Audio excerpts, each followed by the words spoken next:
think we'll go ahead and get going. So, my name is Cyrus Worrells. For anybody who's new, I'm Director of Programs at the Institute for Spirituality and Health in the Texas Medical Center. And ISH, this is one of many things that ISH does. We've been around since 1955 when we were founded as the Institute of Religion by some scientists, doctors, philanthropists who felt that medicine had lost some of its soul and its connection to humanity and to faith. And so, since that founding, we've gone through many phases and explored the many ways that spirituality and health relate. And it's all towards our mission of enhancing well being by exploring that connection between spirituality and health. So, we do a lot that's education for both the medical center, for healthcare practitioners, as well as the lay public.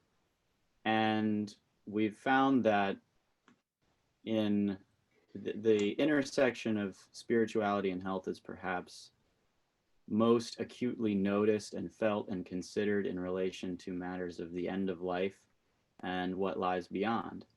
And so, to that end, about 5 years ago, an intern of ours organized a program, actually with Elizabeth and John Price, who were just conversing about near-death experiences, which led to a book being published and another 2 or 3 programs that we had on near-death experiences. And finally, we launched about a little over a year ago, Houston IANDS at the Texas Medical Center. So Houston IANDS is the local Houston chapter of an international association of near-death studies. And for that, to explain a little bit more about that, I think I'd like to turn it over to Pat Johnson, who's the collaborator, the IANDS collaborator in these programs together. So Pat, you want to share a little bit more about Houston IANDS? Sure. Well, first of all, I'd like to thank Jody and Jeff for being here to present to us today. Your research and experience in NDEs is probably top of the line. So we're very honored to have y'all here as speakers today. Just to give everybody that hasn't been associated or at one of our meetings, the purposes of our local IANDS group here in Houston. First and foremost is to have a support group for people that have had near-death experiences. It's a very confusing time when you come back from an NDE and sometimes you're isolated and you don't have anybody that can relate to what you're going through. So this is a safe place where we can all support each other that have had NDEs. Second purpose of the group is to educate the public about what the NDE is and what it does to people and what it means. And kind of along those lines, there's really nothing that I can see that's coming back that hasn't been around for thousands of years.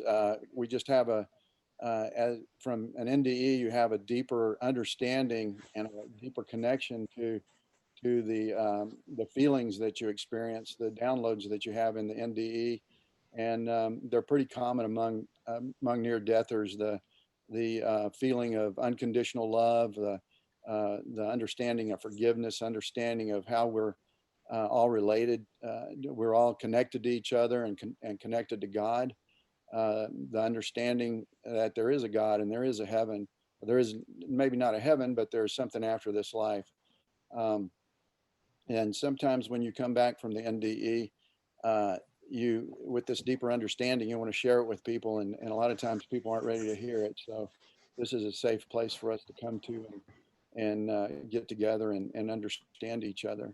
And the third reason for putting our group together was to educate the medical community there in Houston as to how to understand NDEs, how to treat somebody when they come back from a near-death experience, and give them what they need and the support they need, and just to recognize that it really did happen.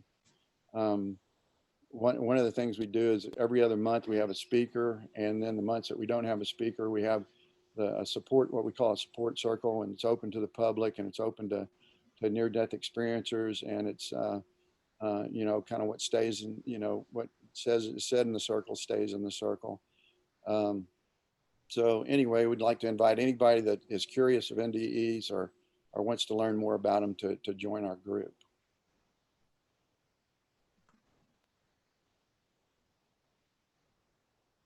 And at this point, Cyrus, would you like to introduce the Longs? I would be honored and delighted to introduce our speakers for this month, Dr. Jeffrey and Jody Long. So I'm just recently had the pleasure of beginning to get to know Jeff and Jody, and I'm really excited to hear them speak today. Dr. Jeffrey Long is a radiation oncology physician practicing in Houma, Louisiana. And it was many years ago that he heard his first NDE experience related to him, which inspired his investigation into NDEs. And now both he and his wife, Jody, who's a practicing licensed attorney, have heard about and investigated over, it was said 3,500 in your bio, but I think the most updated number is 4,900 near-death experiences, and now they're expanding that foray into other out-of-body and spiritually transformative experiences. But it's probably the world's largest reported near-death experience study, and their website, which Jody will take us through, I think later, has this amazing collection of publicly accessible accounts of near-death experiences, which is so important for something that I think the skeptics would say doesn't happen that often. It's just anecdotes. And so it's such important work that they've done in collecting and showing how many of these experiences happen, the commonalities that are among them. And that's what they're going to talk about today, as well as considering what they might mean. And that'll follow from a couple books that they've written by similar titles, called Evidence of the Afterlife, The Science of Near-Death Experiences, and God and the Afterlife, The Groundbreaking New Evidence for God and Near-Death Experiences. Millions have seen Dr. Long and Jody discuss the research on NBC's Today Show, Dr. Oz Show, Nat Geo Television, History Channel, The O'Reilly Factor, and broadcasts around the world. So we're really lucky to have them. Thank you all for being here. And I think, Dr. Jeff, we're going to start with you.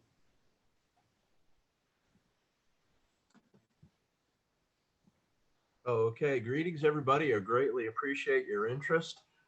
We've got a lot to talk about. I'll try to keep what I say and Jody say in combination to about an hour. We'll have plenty of time for questions at the end, as I understand it. So if you think of any questions, either make a mental or written note about that, because we'd be delighted to talk about that further.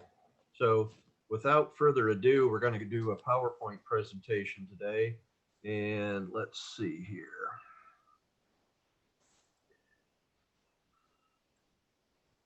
We could get that going here.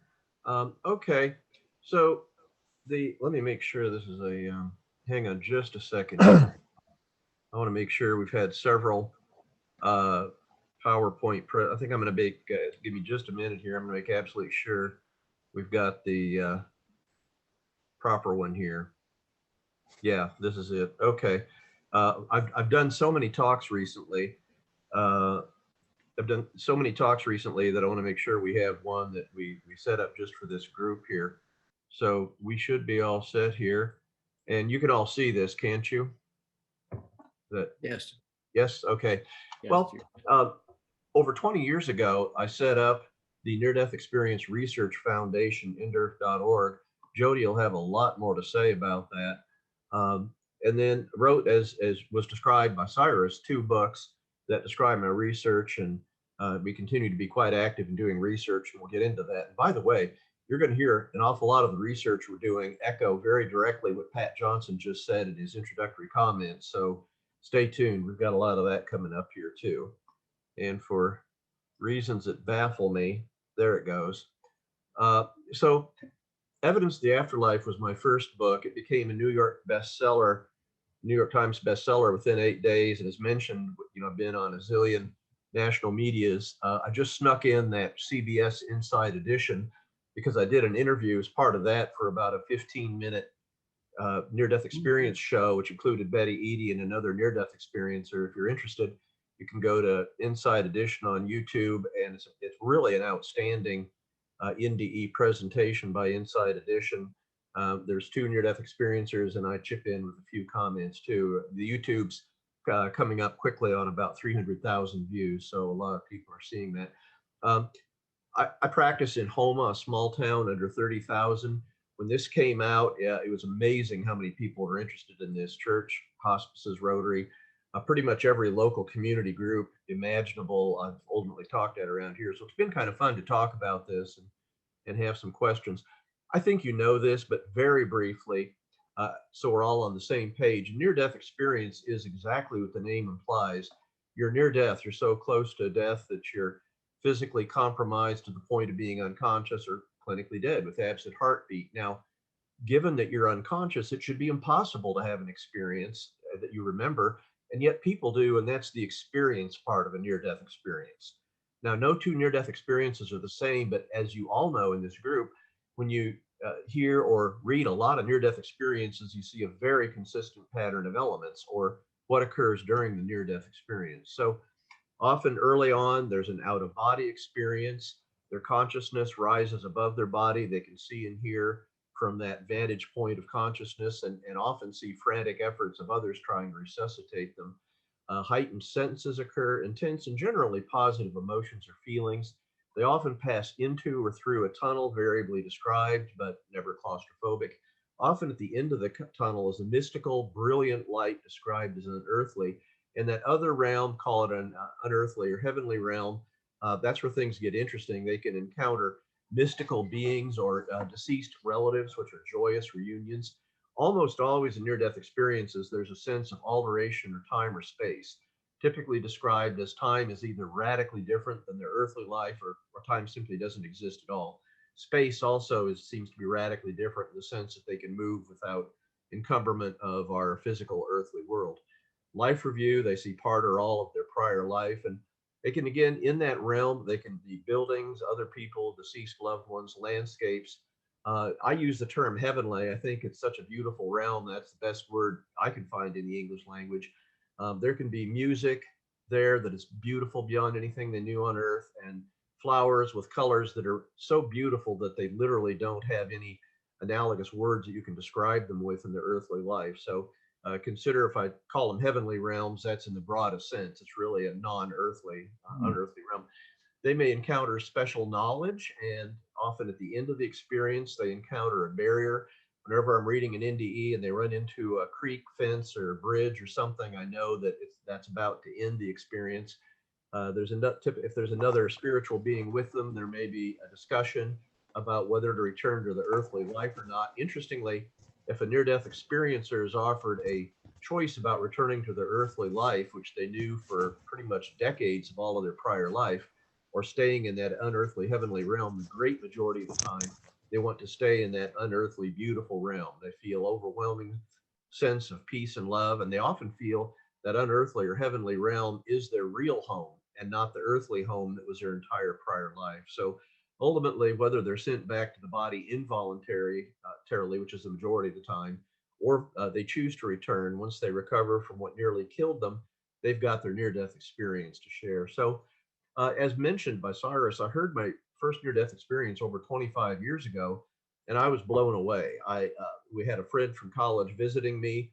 His wife said that she had so many allergies that she coded while she was under general anesthesia, and she said it funny. So after about 30 seconds, I got the courage to ask what should have been the dumbest question of my life.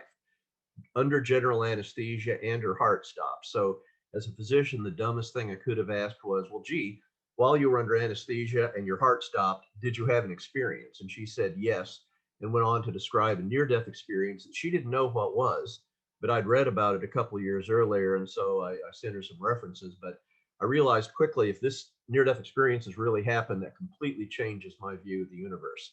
Hence, I set up the nderf.org website. It's a public service. We don't have anything for sale there. And it's been a foundation of near-death experience research, where we have a very detailed survey from its inception. We've gone through several versions of the survey.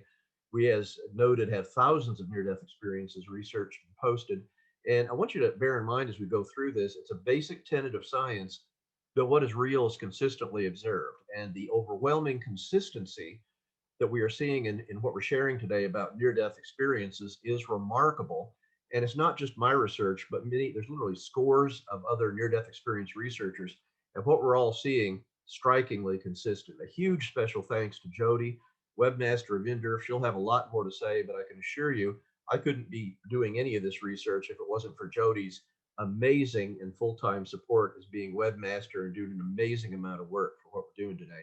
So again, just so everyone's on the same page, in 1982, a Gallup poll was published suggesting about 5% of adults had a near-death experience sometime previously in their life, and that's been corroborated by several other surveys in other countries.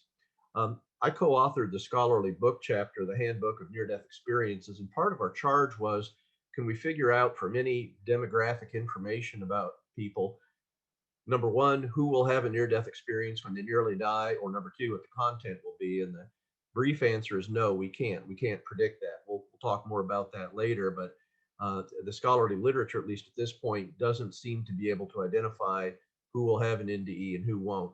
Only about 10 or 20% or so of those who nearly die will have an NDE. 80 to 90% do not.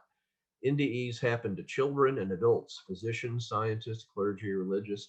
We have a series from atheists, although they tend not to remain atheists after their near-death experience. Even those who've never heard of near-death experience and don't believe anything like that could happen, report near-death experiences to us over the years. Bottom line, it's an equal opportunity experience. Anyone can have a near-death experience. Okay, before we get into methodology, look closely at this.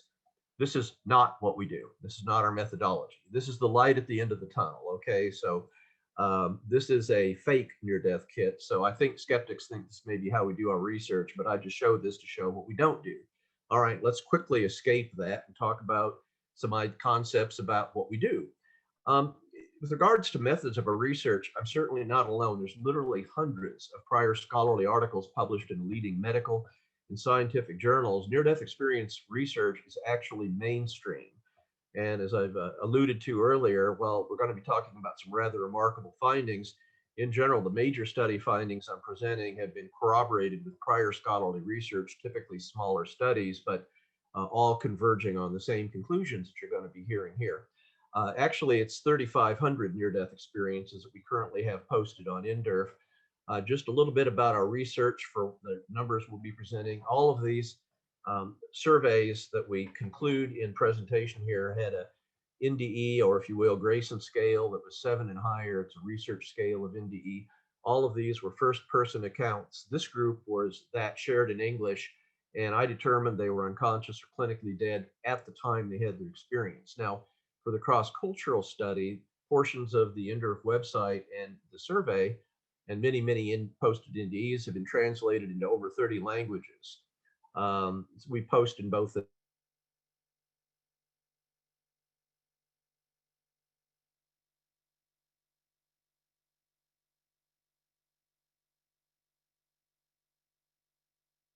native language and human translated. More about that. That's actually a powerful quality assurance mechanism. If NDE doesn't add up, or if it seems to be a duplicate somewhere, then we're going to hear from somebody, which is very rare, mercifully. Both Jody and I review the experiences, and if there's any difference of opinion about how to classify it, we talk about it and come to a consensus. We post all experiences that we classify as near-death experiences and actually all probable NDEs. They're posted anonymously if they give us advance permission when they fill out the survey, and close to 100% actually do that. We have a very careful vetting process, which is a huge page full of single-space writing. So that's a URL if anyone wants to read it. So we're going to talk about the multiple lines of evidence, all converging on the concept that near-death experiences are real, along with their consistent message of an afterlife, and a little bit about what that afterlife might be, again, based on a mountain of evidence. Well, number one that impressed me right off the bat in my study of near-death experiences is, gosh, they have crystal clear consciousness. Please understand that a common precipitating event of near-death experiences is cardiac arrest, heart attack, if you will. Well, immediately when your heart stops beating, boom, right at that moment, obviously, if your heart stops beating, blood stops flowing to the brain. The EEG, which is an electroencephalogram, measure of brain cortical activity, goes absolutely flat 10 to 20 seconds after blood stops flowing to the brain. Obviously, it should be impossible to have any lucid organized experience at those circumstances. And yet, by the hundreds, people have reported near-death experiences in a cardiac arrest. A survey question we asked on the NDERF website asked people to compare their level of consciousness and alertness during their NDE with their earthly everyday consciousness and alertness. So remarkably, just about 3/4 said they had more consciousness and alertness during their NDE than their earthly consciousness. Only about 20% said it was normal, and only 5% felt during their NDE they had less consciousness and alertness. Folks, these people are clinically unconscious or dead, and yet here they are having hyperlucid experiences, which is absolutely astounding. Moreover, with regards to memory and near-death experience, both prospective and retrospective studies have now found that near-death experiences seem to be remembered absolutely verbatim down to the finest detail. And good gosh, I know I'm preaching to the choir here for those of you that had an NDE, but years to decades later, people remember them absolutely verbatim. They don't seem to be embellished or enhanced or forgotten even during that period of time. Seems to be a very distinctive and special level of consciousness, crystal clear consciousness in general. One of the real interesting things about near-death experiences is, as I mentioned, you often, for a lot of near-death experiencers, there's that out-of-body experience as the initial event. From that vantage point, they can see and hear ongoing earthly events. In our series, it's about 45% of the time they describe that out-of-body experience, seeing earthly events. 55% of the time, boom, they're into the tunnel or off to those heavenly realms or something. So my research question was, okay, here are people unconscious or clinically dead seeing things. Is what they're seeing real? Or is there any reason to believe that it's hallucinatory or unreal? Well, two separate prospective studies, Dr. Sabom and Sartori, had a small series suggesting that what was being observed in the out-of-body state in NDEs was remarkably accurate, with a good many case reports. Dr. Jan Holden reviewed all published prior literature describing out-of-body experiences with very stringent criteria. If there was any one, however small, detail in what they were observing in the out-of-body experience, she would stick it in the unreal category. So even with that very stringent criteria, 92% of all published in literature out-of-body observations were without any apparent inaccuracy whatsoever, which is astounding, again, given that these people are unconscious or dead clinically. So in my study, we had 287 people, and I looked very careful with the same stringent criteria as Dr. Holden, and even looking at them very objectively like that, by my assessment as to whether what they were seeing was real and the near-death experiencer, as best we could tell, nearly 98% of those observations were without any apparent inaccuracy whatsoever. And this includes now scores of out-of-body observations during an NDE far from the physical body, far away from any possible physical sensory body awareness. For example of that, we presented on television a person who was in the operating room coded, their heart stopped, and their consciousness went above their body and saw it's not like TV, folks, speaking medically. If someone codes in the operating room, there's panic. So, okay, he saw that. What really happens? Then his consciousness left the operating room and went to the hospital cafeteria, where from his vantage point, he saw his family members gathered there eating a meal and talking, unaware of the crisis in the operating room in another part of the hospital. When he came back, he was able to verify down to the finest details that what he was seeing and hearing was absolutely accurate in every way. And that is obviously medically inexplicable. That's some of the strongest evidence the near-death experiences absolutely cannot be due to physical brain function. But there's more. Another interesting thing to look at is near-death experiences in the blind. Now, blindness can vary. You can be born blind or develop blindness in life. You can be totally blind or you can be partially blind.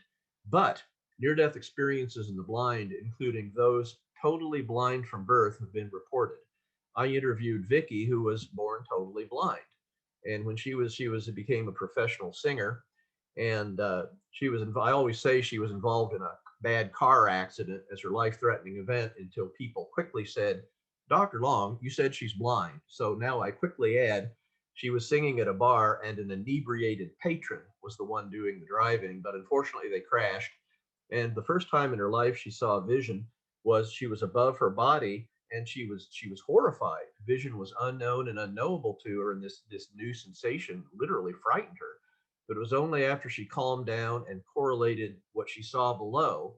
She knew from her sense of feel she had long hair. And if you're seeing this in the camera, I don't, so I can't reproduce what she felt. But she knew from all her life she had long hair. And interestingly, she correlated what she knew by a sense of feel, a ring their father gave her, to her new vision. And she realized that was her body down there. Vicky went on to have a strikingly detailed and highly visual near-death experience with vision. We have a small series of people that are at least legally blind, and every one of our people reporting that in our series from NDERF, the vision is crystal clear and perfect. But you know what? Let's give an example of that because this is so striking. Attention parents, do not let your blind daughter roam around a lake. Unfortunately, that happened to Marta G, who was blind, and she fell into a lake and drowned. In Marta G's own words, I slowly breathed in the water and immediately lost consciousness. A beautiful woman dressed in bright white light pulled me out and, looking into my eyes, asked me what I wanted. I was completely satisfied and could think of nothing until it occurred to me to take a trip around the lake. I did so and saw detail I would never have seen in real life. I could go anywhere, even to the tops of trees, by simply intending to do so. I was legally blind and for the first time saw leaves on trees, birds' feathers, birds' eyes, details on telephone poles and in people's backyards. That was far more acute than 20/20 vision. Notice how these mundane things, details on telephone poles, bird feathers, things in people's backyards, not exciting to all of us, but if you're seeing it for the very first time, you can understand how remarkably impressive that would be to Marta G, who was blind during her near-death experience. But there's more. We've talked several times about near-death experiences that occurred during general anesthesia. Now, under that blanket of sleep of adequate general anesthesia, obviously you shouldn't have any lucid organized experience. That's especially true when your heart stops beating while you're under general anesthesia. And believe me, medically, they very carefully monitor vital signs while under general anesthesia. So if your heart stops, you're not guessing, you're told later they know it. I studied 23 near-death experiences that were definitely under general anesthesia. They absolutely occur. There's no question about that. And they had typical near-death experience content. And in fact, in my survey question, 33 of the questions are pertinent to the NDE elements, what happens during the near-death experience. In comparing the near-death experience group where it happened under general anesthesia to NDEs under all other circumstances, there was no statistical difference between the elements of the two groups. 32 of the 33 elements were equal.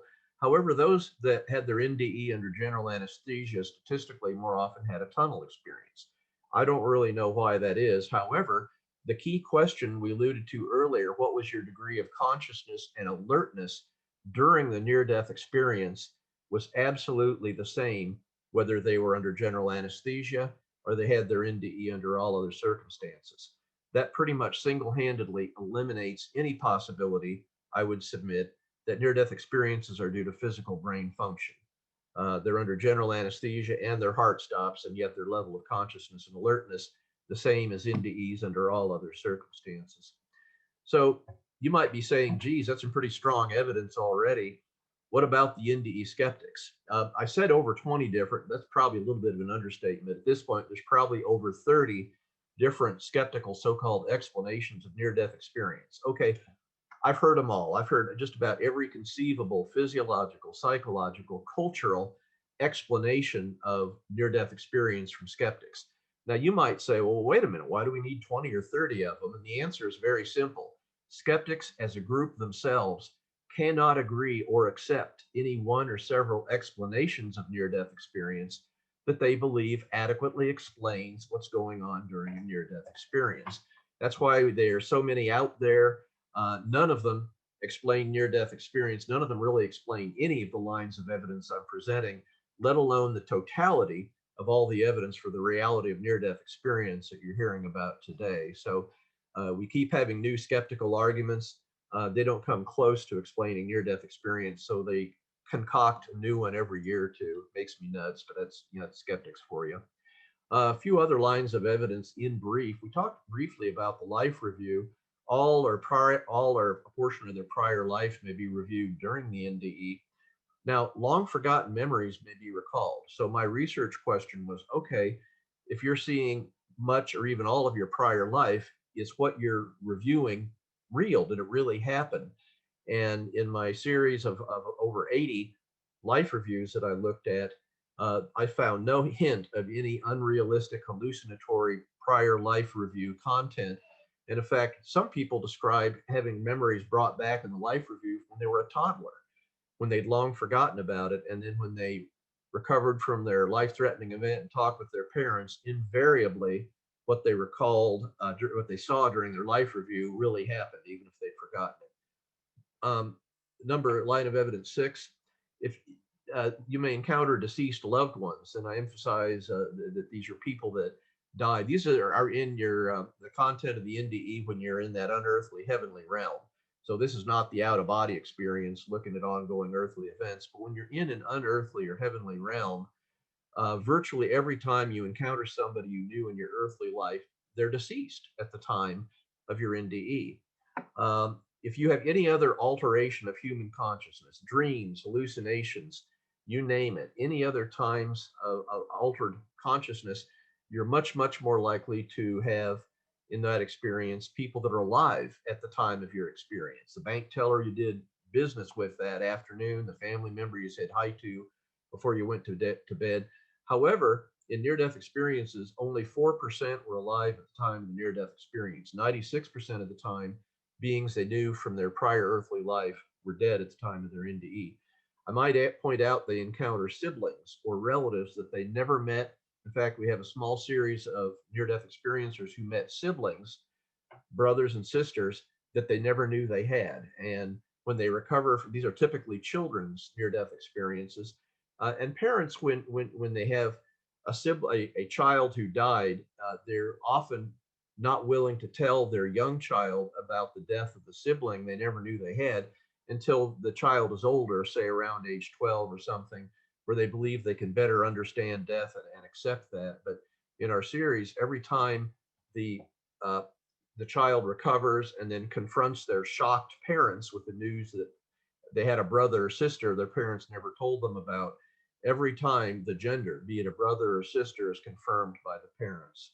And they may indeed many, many times meet, especially older generational relatives they never met. I emphasize pets too.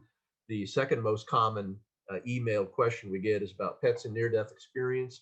Deceased pets are also in that unearthly heavenly realm. These are also joyous reunions, just like with people and pets. If they died of a disfiguring, elderly accident, injury, they're essentially always picture perfect health, and the near-death experience is part of that joyous reunion.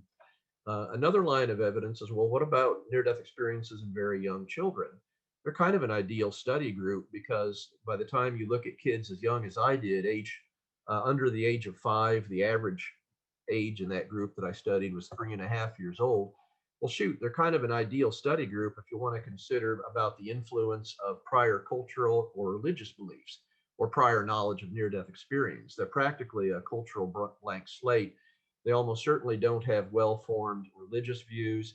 They probably don't understand much or in detail about death, and certainly, almost certainly, never heard about near-death experience nor understood what it would be. So, of those 33 elements that I compared in those very young children, age 5 and younger, compared to the near-death experiences in older children and adults, those 33 elements would occur during the near-death experience were absolutely the same with no statistical difference in any 33 elements. So that's quite remarkable.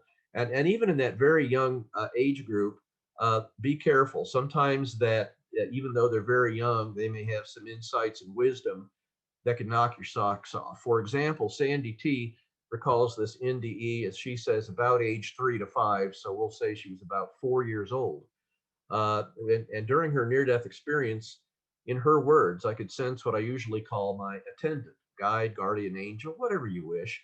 It was there as a presence, but not as a being of light this time. She'd had several NDs as a result of some of the most horrific child abuse I've ever heard of, just sort of there on the periphery of my knowing. I didn't know what to say. I didn't know what to say to that, so I said nothing for a while, just floating in the peaceful, weighted darkness. There were pink flashes again, and I asked, "What's happening?" Being answered, "Light is coming." And Sandy said, "Am I getting born?" And the attendant said, "No, this is the womb of creation. This is your way of understanding it." Sandy said, "The first time I knew I was me. It made sense at the time." And the attendant said, "Yes, the first time you knew yourself was the first time you felt love." And Sandy goes, "That's when you know yourself. When you know love, you know yourself." I felt rather clever figuring that one out. I still laugh at the childlike joy I took in at this deep tidbit. LOL. Sandy realizes at the age of 4, at the dawn of self understanding as a spiritual being, is when you first felt love, which is astounding from someone the age of 4. Watch out from the mouths of babes. Sometimes there can be great wisdom. Now, we have the website translated into over 30 languages, so we get near-death experiences from all around the world. Obviously, we can do the largest cross-cultural study ever possible. Now, near-death experience content is strikingly similar. Language gets in the way. I mean, how do you describe unearthly and things that are difficult to describe in words? But no question about that, in the hundreds and hundreds of non-English near-death experiences we've received, striking similarity in content to typical Western NDs. Now, an interesting study would be the near-death experiences from non-Western countries. These are countries which are not predominantly Judeo-Christian. These are countries where they have radically, typically different cultural backgrounds and religious backgrounds than we do in typical Western countries. I can tell you from scores of near-death experiences we've received on NDERF that the content appears strikingly similar. And may I add, for those of you that subscribe to the Journal of Near-Death Studies, the journal that just came out, and I got it just a few days ago, I published the second author with my corroborator. I call him Dr. Ali because his last name's rather long. He's from Iran, and he published a very detailed study of 17 Iranian Muslim near-death experiences. And our conclusion was, as was in our first publication, these non-Western near-death experiences strikingly similar to typical Western near-death experiences. Obviously, the implications are enormous in that it doesn't seem to make any difference whether you're, say, a Muslim in Egypt, a Hindu in India, or a Christian in the United States. Anywhere on the planet that you have a near-death experience, the experience is going to be strikingly similar. Very much converging on the thought that we are literally spiritual beings here, having as our reality, having a human experience in our current time. So let's talk about changed lives or after effects. Both prospective and retrospective studies have published tons of information about this. So in brief, of course, you're going to have an increased belief in the afterlife after a near-death experience because, well, from their perspective, they know what happens when you die because they lived it, and there's an afterlife. So there's a greatly reduced fear of death. Typically, they increasingly value loving relationships and may leave unloving interpersonal relationships or a job which forces them to be unloving and seeking out a interpersonal relationship or a job where they can better express these values that they learned after the NDE. They're less materialistic and certainly have an increased belief in God. Okay, let's put some numbers to that. In our most recent survey, we asked near-death experiencers very directly about the fear of death before their experience, before their near-death experience. Note that the selections were selected at the very top. Before their NDE, about 32% greatly feared death. Oh my gosh, look down at the bottom. At the current time, after they had their near-death experience, years often to several decades later, following their near-death experience and their change in values, bam, that drops down to 3%. Look at that. I did not fear death.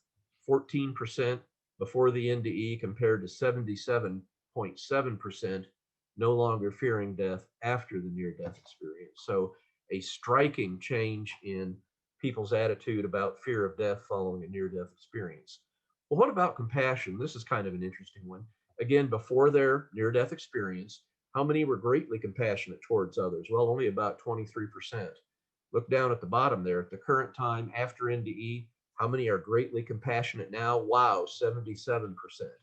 An amazing shift in the direction of being more compassionate, and the near-death experiencers that describe themselves as slightly compassionate or not compassionate, less than 2%. So again, shows the remarkable shift towards valuing love, compassion after a near-death experience in the numbers. And here, just finally, increase in belief of meaning of life. Um, Again, before their NDE, about 27.5 thought that their earthly lives were meaningful and significant. Wow, look at that after the NDE. 80.4% come back with the awareness and belief that they've learned after their NDE that their earthly lives are meaningful and significant. I understand that these are correlations. However, I would state immediately as a researcher, I challenge anybody to find any other earthly event or combination of events that results in that type of radical shift in values and attitudes as compared to having a near-death experience. So I think the near-death experience is, almost certainly it's more than a correlation. I think that's almost certainly the reason the people have had these amazing shifts in values, unlike anything you're going to see from any other earthly event. So here's moving on. Our near-death experience is real. Okay. We closed our prior survey after 1,122 people had a near-death experience. Well, here's a good way to find out if NDEs are real. Ask them. I did. So here's what we got. How do you currently view the reality? And these are, again, near-death experiences. Experience was definitely real. Wow. 95.5%. Only 4% say it was probably real, and less than 1% come away believing their experience was probably or definitely not real.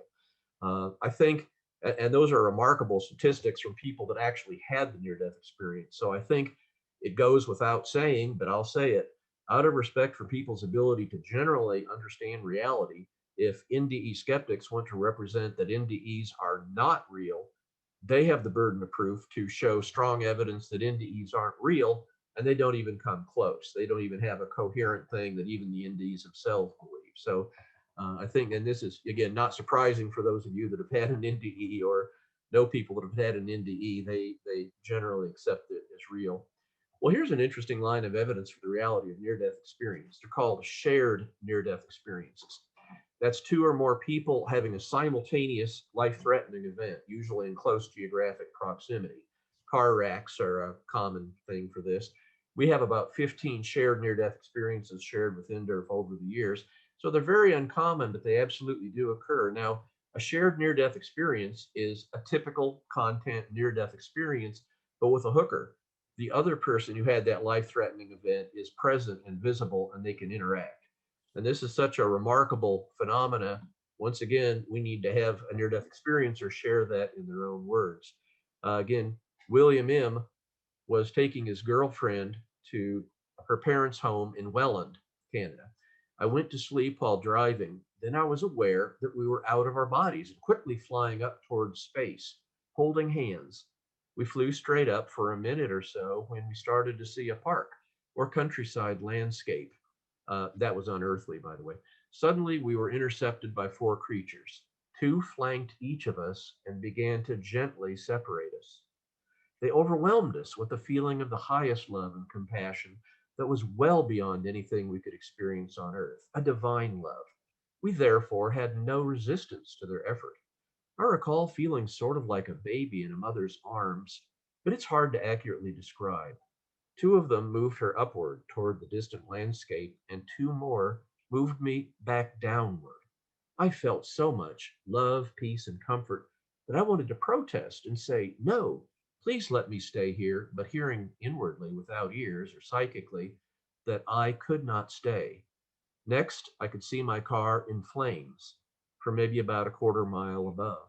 I felt a sensation of falling and awakened in the car. The front was on fire. I moved her from leaning on me as she was when I fell asleep, knowing that her body was an empty shell. I had left her above with those beings, and indeed, his girlfriend was dead, and that was a shared near-death experience. So as you can see from the latest research, I think we've addressed, I think, to any reasonable person's satisfaction, is their near-death experiences and their consistent message of an afterlife real? The answer from mountains of evidence is absolutely yes. So here's where research gets interesting. Okay, near-death experiences are real and there's an afterlife. Well, can we learn something about that from near-death experiences? I'll give you a spoiler. The answer is yes. Let's get into details here. So here's been some of my latest research here. We're going to just look briefly at some of the three big questions. These are the three big questions that have humanity has reflected on probably since the dawn of their consciousness, and with the information we have in near-death experiences. So the information would be love, God, and unity. And this is all three of these sort of big questions we have in our earthly lives are definitely informed by what you can read in near-death experiences. So we'll start out with love. By the way, I alluded to the most recent edition of the Journal of Near-Death Studies. One of the articles in it is I worked with a guy who studied over 500 NDE narrative accounts on our NDERF website and did some amazing research trying to find sort of some of the, the emotional content, some of the descriptors people were using. In that article, he finds that the two most common words used in near-death experiences to describe what happened during the near-death experience was light and love. And I would submit that those concepts are absolutely spiritual as the most common descriptors used. Spiritual being a loaded word, I recognize that, so consider that very broadly defined. But near-death experiencers themselves, obviously, by the two most common words they use, consider that important, including love, extremely important. So moving on, encountering information about love and NDEs is common. I kind of saw that for ages. And in the most recent version of the survey, I just flat out asked near-death experiencers about that. And the question is emphasized on the website during your experience, with emphasis added in the question so that it excludes what they became aware of after their experience or before their near-death experience. Question, did you encounter any specific information or awareness regarding love? Oh my gosh, look at that. Over 57% yes, less than 10% uncertain, and only about a third said no. Now, there was a text box response regarding this question, and that provided valuable insights into the information about love that the near-death experiencer said, when the majority said they were encountering that information. So let's quickly see what near-death experiencers have to say about love as encountered. Quotes, direct quotes. I knew that love was the greatest force around us and that we are all love, and love is the only thing that is real. Love was everywhere. It permeated the afterlife. It was incredible. Love is the root of all. It is the Alpha and the Omega. I was loved unconditionally despite my faults and fears. I was loved and it was unconditional. The love that I felt was unique. I felt completely safe that nothing could happen. I was no longer in pain, and all my worries that I had, fears, etc., was left behind with my body. And a love so great and peaceful as though it enveloped my whole being. Felt loved and an essential part of the whole. The entire experience was one of unfathomable love. And during the experience, everything was love. I was love with the whiteness was love. The feeling of flying was love. It was awesome. So you get the flavor of what near-death experiencers say. Very brief descriptors from literally hundreds of description and love of near-death experience we have. That's brief, but I think you can get the flavor of the unearthly love experienced by near-death experiences. Well, God, here's a question that's been around for a few thousand years in human history. Let's go explore that in near-death experiences. So again, in the most recent version of the survey, I couldn't help but notice that God was made a regular appearance in near-death experiences. So I went right ahead and asked, during your experience, did you encounter any specific information, awareness that God or a supreme being either does or does not exist? I want to emphasize we had a text box following this question. So essentially 100% of those that said yes were responding yes in the sense that they encountered information or God that God or a supreme being really does exist. I had to ask that question in binary form just to head off an obvious skeptic argument that I didn't ask if they got information that God doesn't exist. So the bottom line is remarkably, in NDEs, over 47% said yes, they had information that God existed. Only about 14% uncertain, and a little more than a third saying no. So a remarkably high percentage of awareness of God or a supreme being in NDEs. And by the way, for reasons that baffle me, this really hasn't been studied much in prior NDE research. So you're hearing some stuff at the leading edge of NDE research. So once again, I could babble about God and NDEs, but I can assure you the NDEers themselves, in their own words, are going to do a much, much better job than I do. So in their own words, God is everything, energy, the fabric of everything. God does exist. I was aware that God is not a man or a woman. You know it is a supreme being by the all-encompassing love and warmth within and outside of you, all around you and through you, in every part, in every moment. It was as if I was a computer and receiving an endless download of knowledge. I asked questions and received answers immediately. It was at the same time without delay.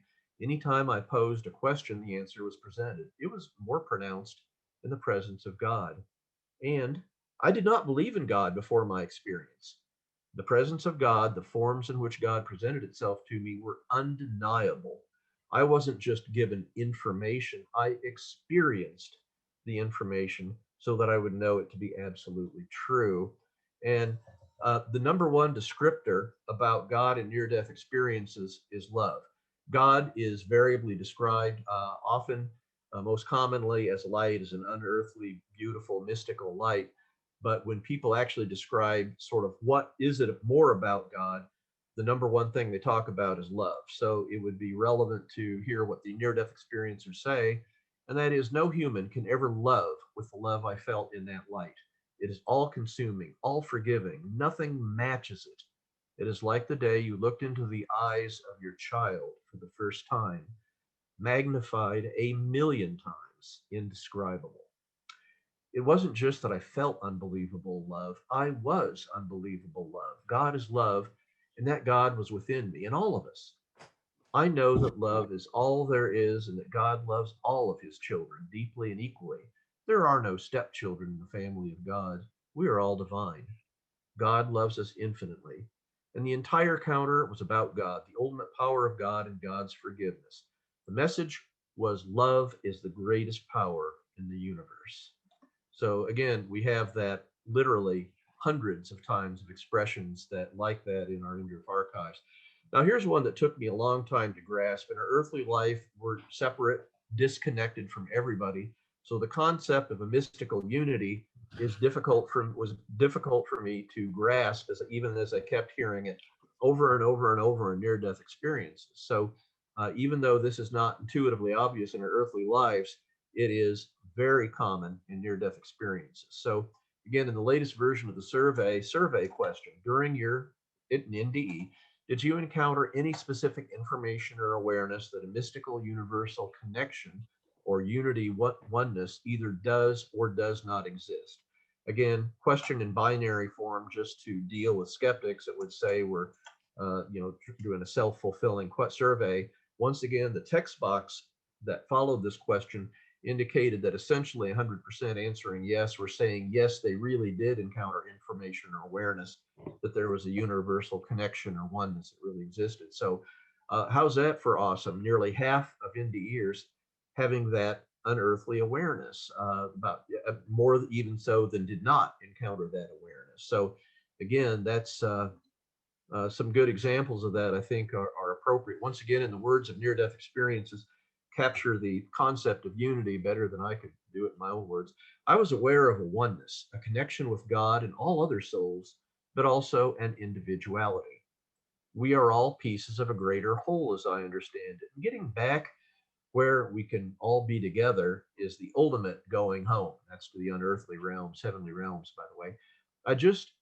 I felt a universal connection or unity, but it didn't really seem mystical at the time. It just felt like this is how it is.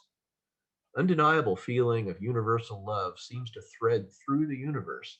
It was like momentarily I was part of that. It seems there is a deep connection between the other side and our earthly existence. And one thing clear was that we are all connected here too. and the feeling of being reconnected with the universe around me, a sense of belonging, an awareness that a mystical connection or unity, oneness does exist, felt, loved, and an essential part of the whole. So again, while these are anecdotal comments here, we literally have hundreds that describe these types of concepts regarding unity, oneness, and near death. And may I add, the word I looked for the word connection versus unity, the weaker word being a connection with the other side, with the universe or God. And it is far more common for near death experiencers to use the stronger word unity or oneness than the weaker word connection, which is interesting. Okay. And since we're talking about God and unity, we should talk about the unity of God often described. I did not see God with eyes, but God was everything and everywhere. There was no separation felt in the experience. I saw the radiant sea of light we call God, and I swam in it as one with God. There was no religious God. There seemed to be a supreme being, though I felt that we are all part of that being, and we are all one. One is God. The separation of one to two is life. So again, some amazing thoughts from all these near-death experiencers. One near-death experiencer concluded by saying, "We are all part of the light. Each soul is part of the whole, or God." Another near-death experiencer said, "I can't describe how that's felt. I was awed-struck, dumb, amazed, overwhelmed. But none of this really says what a profound experience this was. God was totally, absolutely beyond anything I had ever imagined, beyond language, beyond thought, utterly beyond, but at the same time near, right there in front of me, mysteriously accessible." This reminds me that many near-death experiencers, when they talk about God, will say that God is an earthly word and that what they encountered is far beyond earthly words and earthly language. And so that points that out. So what do I have to say in one of my books? The evidence from near-death experiences is that God loves us all. Again and again, times hundreds, one reads in Nde accounts how God loves us, regardless of who we are, what we look like, how young or old we are, or what our shortcomings may be. We are loved by God for exactly who we are and what we are. So, as we start wrapping this up here, prior to Jody having her time, um, for future Nde research, I think there's two basic Nde research questions. I think a lot of Nde research is still going to go, are Ndes real? These are going to be the skeptics testing their hypotheses about the cause of Nde. And I encourage that. I've actually helped some leading Nde skeptics access near-death experiencers for their surveys. So I don't have any problem helping skeptics try to come to the truth, to explore their hypothesis that there's a physiological, cultural cause of near-death experience. I think all of us here can vividly see that from the near-death experience evidence, what really happens in near-death experiences, yeah, near-death experiences and its message of an afterlife is real. So that's one future direction of Nde research. My second line is what I'm especially interested in. Okay, I totally get that near-death experiences are real. So what can we learn from the deeper messages of NDEs? And I've given you a discussion about that already, some comments. Believe me, there's a lot more to say than what I shared today. But shoot, spiritual understandings that we have here, NDEs that occur similarly with remarkably similar content worldwide, absolutely could unite diverse religions. Concepts the great religions have taught for thousands of years, afterlife, God, and love, it's all there. The remarkable, interesting concept of unity of all of us, with each other and with God, I think is profound. By the way, a unity or a oneness is literally the most profound expression of love imaginable. And I think that's how the unity makes sense. It's coherent with the love of God. And certainly, over and over, we hear about earthly meaning and purpose. Are some concepts in Nde that could certainly inform and be both informative and inspirational to vast numbers of people. So in conclusion, we have a number of converging lines of evidence, all converging on the reality of near-death experiences and their message of an afterlife. This is the strength of many, many lines of evidence. There's more I haven't even presented, but these are the strongest ones. Alternative explanations of Nde failed and don't explain anything you've heard today, let alone all of this. Obviously, this has enormous implications for science, religion, and I think each of us individually The evidence of the afterlife is a powerful hope of message of hope and inspiration.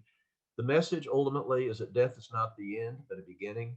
There is a wonderful afterlife for all of us. And I think all of this is among the most powerful and positive messages conceivable for us all and everywhere in the world.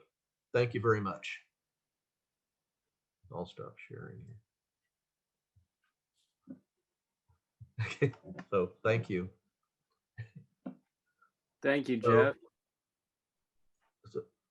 that was a whirlwind, and I should have said hold on to your hats, but we covered a lot in a hurry. So thanks for your attentiveness. I know that was big. We'll have some questions here. Why don't we hold questions till after Jody talks a little bit about NDERF, as soon as she unmutes. Well, I gotta get my screen shared. Okay. Can you see it? Not yet. Do you have to unshare, Jeff? He stopped. Oh, okay. There we go. You got it? Perfect. Okay. How much time do I have? I think take as long as you need, but I think about 10 or 15 minutes would be Oh, okay. good. Well, thank you, Jeff. That was a great talk. Always enjoy it, even if I hear you talk all the time. So anyway, one of the things that I think is very important to kind of wrap this up is once Jeff tells you a little bit about the near-death experience, I think it's important to understand where this information comes from and what we have available for people, because a lot of people, we're so huge and we've been around so long that a lot of people don't really know what NDERF does or what exactly we have available for people. And what I'm going to show you now, can you see this, the NDERF homepage right there? Yes. Okay. So anyways, we were talking earlier about the 4,900 experiences, and Jeff said 3,500 are NDEs. And I think it's important to understand that there is a difference between what we do for research and what we do for experiencers, because they're two separate things. When you're doing something for science, what you're trying to do is you're trying to get it so that it can be repeatable results. You're trying to stay within a bell-shaped curve, and they've got all these types of things that they do to make it so that they can repeat everything. And in order to do that, NDERF has, this is Jeff's definition, so we've been using this for like 20 years, and it seems to be a very good definition. We use the definition of a lucid experience associated with perceived consciousness apart from the body, occurring at the time of actual or threatened imminent death. And a lot of times people will be looking and saying, well, I had one of those, but the thing is, they didn't actually die. And so I know it's kind of morbid to sit there and say, well, we're going to see how close to death you came to see if you had an NDE or not. But the important thing is you're trying to get your definition to yield the least variability in the elements that you're looking for. And so this definition actually does come closest that I've seen. And Jeff will use this in his research. Now that accounts for why there's 3,500. When we look at experiencers, okay, you've got these every experience is truly valuable. They are very personal. They're very important to the people that have them. And when they share it, it gives them a way to show others of the love they felt, or it's communicating a very deep part of themselves. So they're sharing that with others. And the other experiences that we have are probable NDEs, such as if somebody, one of the biggest things is people want to say, well, we've got an issue with, is it a drug experience? So how dead is dead again? You know, you're arguing that issue again. And what happens is that at some point, they actually truly are dead. And so their experience changes from this muddled brain thing where they can't even think and have conscious, lucid thoughts.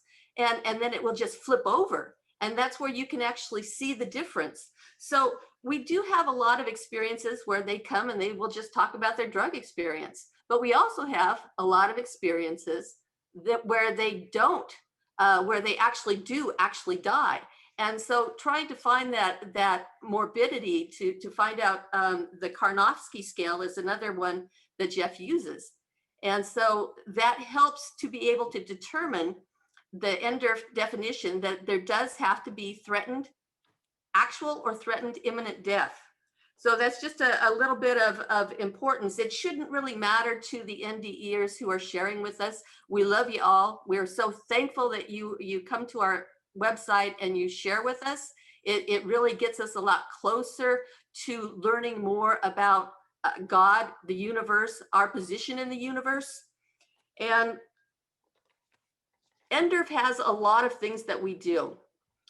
This right here is sharing your NDE. This is what happens when people come to the website.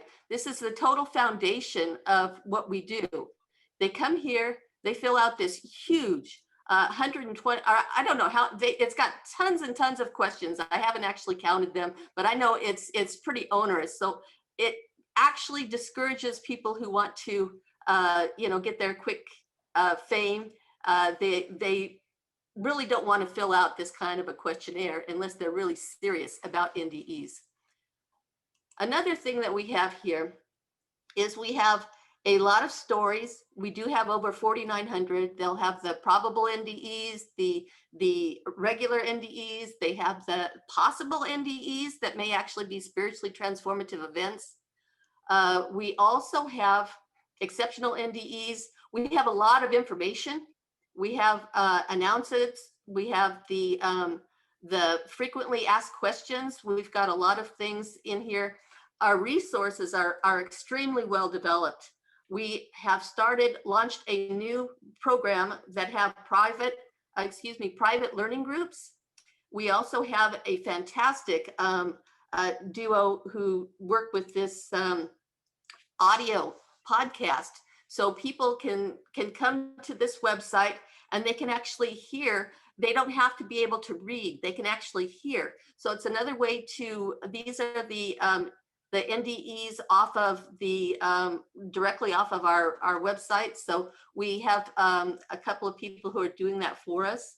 We also have, we do the Facebook. We also have I just started the MeWe because a lot of people wrote in and said they weren't really crazy about Facebook, but it's to each their own. So we've got them both. We've got videos, audio. We've also got a lot of research.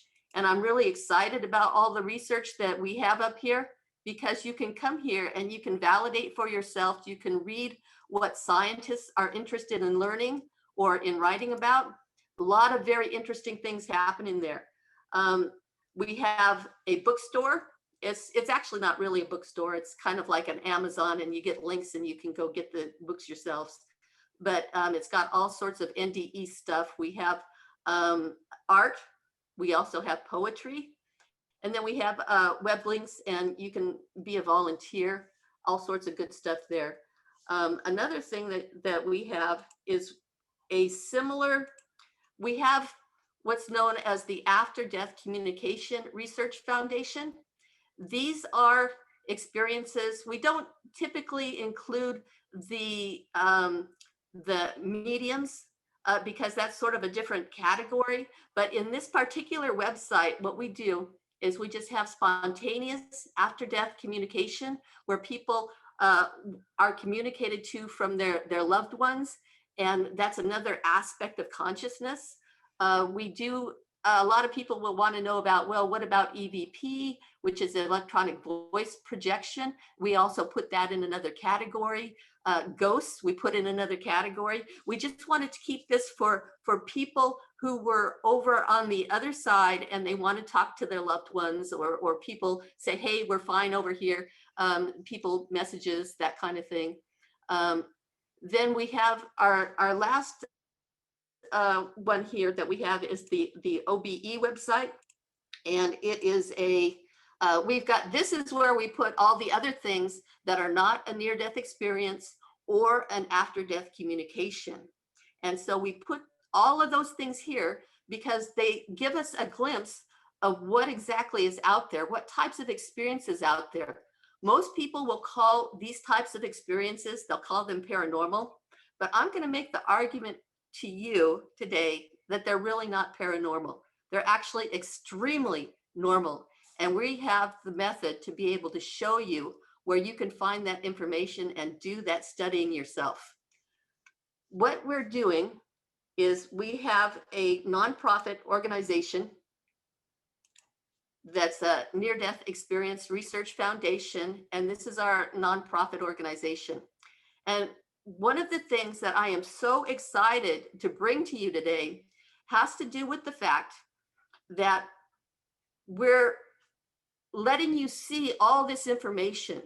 We've got over 16,000 experiences between all 3 different websites. That means this is total information from all types of things that you could ever want to know about the other side, or any kind of information that you're interested in. You can study spiritually transformative events. You can study out-of-body experiences. You can study after-death communication. But we have a guy who is helping us to put together this searchable database. And then you can put forth hypotheses, and you can say, what do I want to know today? What is so important to me that I really want to see? I want to know about these things. And let me give you an example. One of the things that I'm really excited about is I've always been interested in the 4th dimension. What would it be like to actually go to another side and see what types of things are over there that the near-death experience tells us about right now? Well, if you think about it, we see through our eyes here on Earth. We can see through our eyes, and we only see a certain spectrum of light. But when they are over on the other side, they see the rest of it. They see it in spherical dimensions. They can see all types of things over there because they're not limited by what they see with their eyes. They're not limited by what they can hear, because we can only hear a certain spectrum. So if you put that information together, what do you start thinking about? What types of things are probably out there? And my theory is that I think that what we're seeing, I think we're seeing the love, the universal understanding. We're seeing the colors, we're hearing things we've never heard before. We know that there's light out there. We know that there is unity. Jeff was talking about one. We see all of these things all together in kind of like a big package. And I think that that's what the 4th dimension absolutely is. So if you can think about this idea of why are the NDEers trying to parcel things out? Why are they trying to explain love and light and beingness and oneness? They're trying to parcel it out so we can understand it in our 3-dimensional brain. But when you're on the other side, all these things happen at once, and it just is what is over on the other side. So I'm pretty excited about this, because this allows us to be able to say, okay, what types of experiences here on Earth connect us to that gold standard of what we see in the NDE? And you're going to see the out-of-body experience. You're going to see that can be a spiritually transformative event. It's also the first part of an NDE. You're going to see out-of-body experiences where people are spontaneous, where they're out. Or you can see it when these people are actually inducing it themselves, and then they're able to go out of their bodies and then go explore different parts of this world with remote viewing, or different parts of another world through any other kind of mechanism like astral travel. So this database is very exciting to me because there's no definition of a near-death experience. Well, maybe if people can look at all these experiences and say, well, what's out there and how do we distinguish an NDE specifically as opposed to all these other different experiences? What types of information? How do you categorize it? How do you study it? How do you hook them all together? And in the end, what exactly do you have? You have something that's extremely normal. And it's not paranormal anymore because it's all part of who we are. We're all one with God. And these are the elements. They are the things that allow us to say, wow, this is really exciting. And we get a chance to not be stuck here in our earthly 3D realm. We can actually start becoming who we really are. It's like a paradigm shift. And so with that, I think I'll open it up and let people do some questions.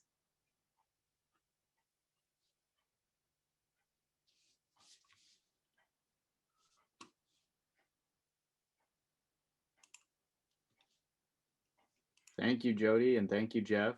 I think because we have a pretty big group, it's best to visually raise your hand or type in the chat. Now, that said, I want to preface the Q&A by just please asking that what you have to share is indeed a question. Just keep in mind that we have a long period following this Q&A for our NDE circle in which to share our own experiences and reactions. So for the sake of Jeff and Jody's time, please focus this time on just your questions based on their presentation. So Arthur, I saw you raise your hand first. Yeah, can you hear me okay? Yes. I'm kind of new to Zoom. These are two questions about statistical things Dr. Jeff quoted. One was, I think as I remember, he said 10 to 20% of people who have had lost consciousness or were near death actually had a near-death experience. Has there been any explanation for that, maybe from the other side, of why some people get it and many people don't? Oh, absolutely. I thought I had that slide in there, but I didn't. That's a great, wow, what a great question. It's almost like it was planted, but it's not. There's the slide I have that I thought was in the deck was we had a lady who was having an unbelievably blissful, pleasant near-death experience. And as part of that near-death experience, she encountered God and knew that it was time for her to return to her earthly body and ask God a great many questions. But the final question she asked was, why me? Why was I allowed to have this basically remarkable, overwhelmingly blissful experience? And God answered her, and I think in a very significant way, the Rosetta Stone of understanding why some do and some don't have NDEs. God's answer was, love falls on everyone equally. Everybody is special.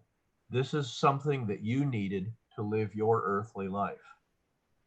And I think in that message of God to that near-death experiencer, I think that answers very succinctly why some have near-death experiences and why some don't.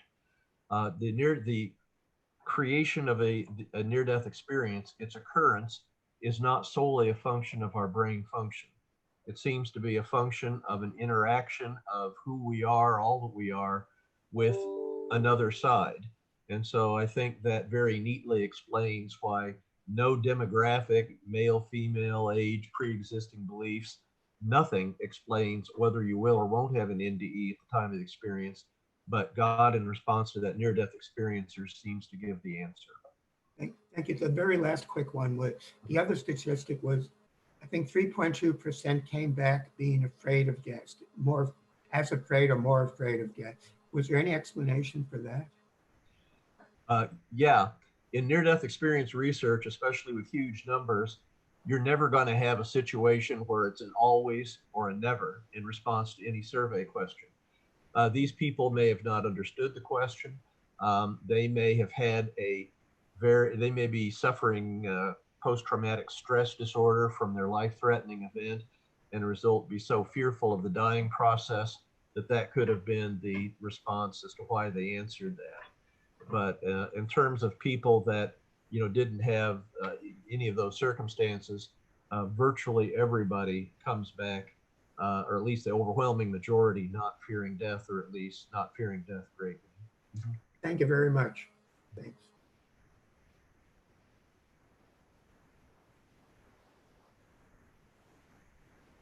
Sorry, Lee, I see you have your hand up. Yes, hi. My name is Lee Hayslip. I live in Galveston, and I'm coming your way of the bereavement class with John Graham. So that's how I got to y'all. Anyway, and I'll try to limit my question. My question is, because my near-death experience is fairly recent. This first one I've had, and my question is, mainly under anesthesia, I could hear them, but they couldn't hear me. In other words, I want to know how it correlates, because a lot of the things that are happening, I'm just now putting the pieces together still over through time of what the surgeon told me after I woke up to what I felt and saw. Briefly, I saw my ex-husband, and he told me to go home, and everything was okay. And so I was doing that, waking up and going back to sleep, because the surgeon said to me, and time had been lost. So the surgeon said to me, we couldn't wake you up, but you were going in and out. So I just wondered what the consciousness, if that is kind of pertaining to a near-death experience. I mean, does that count? Yeah. Well, thanks for sharing. You're early in thinking in your near-death experience, so certainly think about it. Asking questions, good. A near-death experience most of the time is more lucid than earthly everyday experience. So if that was part of your experience, that would go with it. If seeing, and certainly, number one, you need to be confident that you had a near-death experience, or at least understand if you didn't. For example, we have people that are under general anesthesia and wake up a week later. The end of their experience seems to be concomitant with waking up a week later in the intensive care unit. Those, you have to be careful about calling them NDEs. They could be what's called ICU or intensive care unit experiences, and they're the main confounder that I've noticed from my research colleagues in designating an NDE. But if you saw your prior husband, especially if he was deceased at the time you had your near-death experience, that would sure go with that being a near-death experience. So as I alluded to earlier from that other example from the lady who was communicating with God, I'm confident that near-death experiences contain a message and important messages for us. And I think it's just a matter of thinking about it. Sometimes it can take years before you fully integrate a near-death experience into your life. So give yourself time. Now that near-death experience is more widely known, I think people are able to share it with others, process and think about it. And even now in the modern era, it still seems to take at least several years before people fully integrate. That means conceptualize their experience and start to make changes or the after effects following their near-death experience. After effects typically become stronger, or if you will, more developed, even years to decades after a near-death experience. So give yourself time, be patient. You certainly had a gift of a near-death experience, and it was important. Thanks, Jeff. Yeah. One quick thing. Just one other quick question. I'll leave my other questions aside, but this was my recent one. I had one way early on in my life, in my young life. So can they correlate together? Can two near deaths go together? I mean, can they go together? I guess that's what my question is. Yeah, we have scores and scores of people that have had 2 or more near-death experiences. In general, they're sort of all over the place. A significant percentage of them seem to be a progression or a continuity in some way of a prior near-death experience. Probably a slight majority, if my recollection is correct, seem to be sort of different content than the other near-death experience, but it can be either or. They can seemingly be connected or seemingly be disconnected, but the important thing is they're still near-death experiences. Thank you so much. I appreciate it. So John Price asked that your website is interactively researchable. So it's maybe a question for Jody, but you can you can search through the different near-death experiences. I think that's your question, right, Reverend Price? Point. Right. Yeah, point to Jody here. There you go, Jody. Yes, it is not quite on our website at this point. It's what we're developing. We've got one person and 16,000 experiences and 20 years worth of data in all kinds of different formats. So it's taking a while to get everything synthesized so that we can get this available to you. But I expect probably within the next 2 or 3 months, we should have something that is interactive that people will enjoy. And I'll let everybody know on Facebook and everywhere else that we have all our different outlets. Great. Thank you. Thanks, Jody. So Melody asked, more than a third, based on your data, do not feel they believe in God. What do you make of it? I'm in the middle of a chat. One of the confounders I've seen in the textbook responses are that people are responding to the culturally determined views of God and will often say, this isn't the God I encountered or became aware of. So we have a little bit of a problem with God being a loaded term, and not everybody, will answer that they saw God. We have a lot of people, some people will say, this is not God. God is not an appropriate word for this unearthly, overwhelming love connection I felt with this eternal presence, the one, the unity, and refuse to call it God. The actual survey did not say that a third of people did not believe in God. The actual survey that I talked about was that about 33% of people answered no to the question that during their near-death experience, did you encounter awareness of God or supreme being? So this is just about a third or so of people that didn't encounter during their near-death experience awareness of God. It doesn't mean they don't believe in God. It's just that in response to a very specific question, they didn't encounter that awareness or further information about God during their NDE. So Jeff, I have a follow-up question on that actually, which is it was about maybe 40 to 50%, 50-50 on each of the unity, love, and God questions. And so I wonder if there's correlation between among those questions, that the people who encountered love were the same who encountered God and unity, or otherwise. Maybe some people identified it as unity but not God, whereas other people identified it as God. And so the relationships among those responses, I'm curious. Yeah, no, that's a great question. We have sort of a chi-square analysis, a mammoth collection of it. It's a calculation spreadsheet that calculates over 5,000 chi-square correlations between the different questions. However, those spiritual content questions, do you become aware of God? You know what? Actually, I could look that up. I can all but guarantee you there's a strong correlation between like God and unity, because again, for so many people in the encounter, what they call God, they feel that strong sense of unity, that strong sense of love. So definitely there's going to be some correlation. You know what? Those were yes, uncertain, no questions. I could look that up relatively quickly here and I have a chi-square calculation for that. Well, I won't do that, but suffice it to say they're extremely heavily correlated, because these are typically experiences that are more detailed near-death experiences. The lowest end of the Nde scale that we use for research 7 are, you got your out-of-body experience and you're feeling some stuff, but the ones that have the higher Nde scale numbers and more detailed near-death experiences, these are ones significantly more likely to encounter that triad of love, unity, and God, become aware of all that.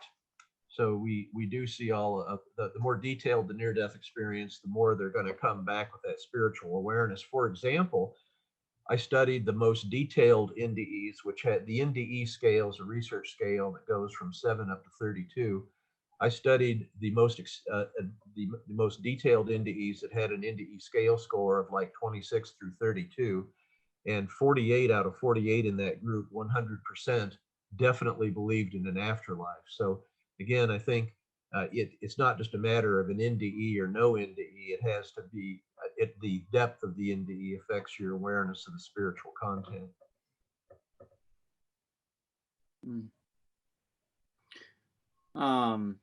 There's some other questions, but John Price's question follows up so well on this that I want to go ahead and jump to it. Because he asks, is there a better word? Can you come up with a better word than quote unquote God then, if it's, it's complicated for some people? Right.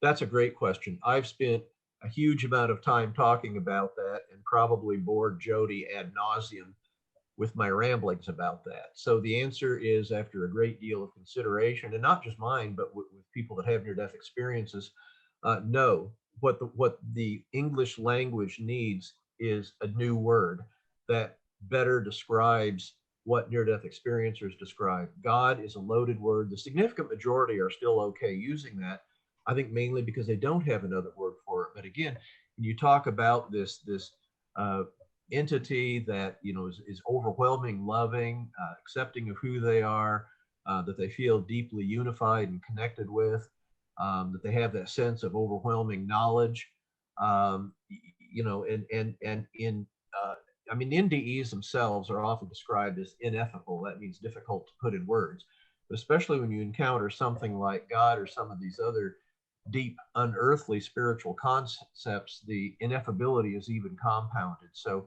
there just literally needs to be a different word in the English language. But until then, God is the best communicator to other people with the limitations of language. Again, aware of those comments I've made about the concept of God and near-death experiences. If anyone has a better word than God, let me know. I've spent a lot of time thinking about that. It's tough. So on a show of many, hundreds of near-death experiencers, it's just, God is just such a loaded word with pre-existing cultural beliefs or what other people think. It's hazardous to use that word unless you spend the time to explain the context of the word God you're using with reference to near-death experiences. Jeff, I could only suggest the word higher power. Higher power seems to work. Yeah. Thank you. That's probably the best two-word descriptor.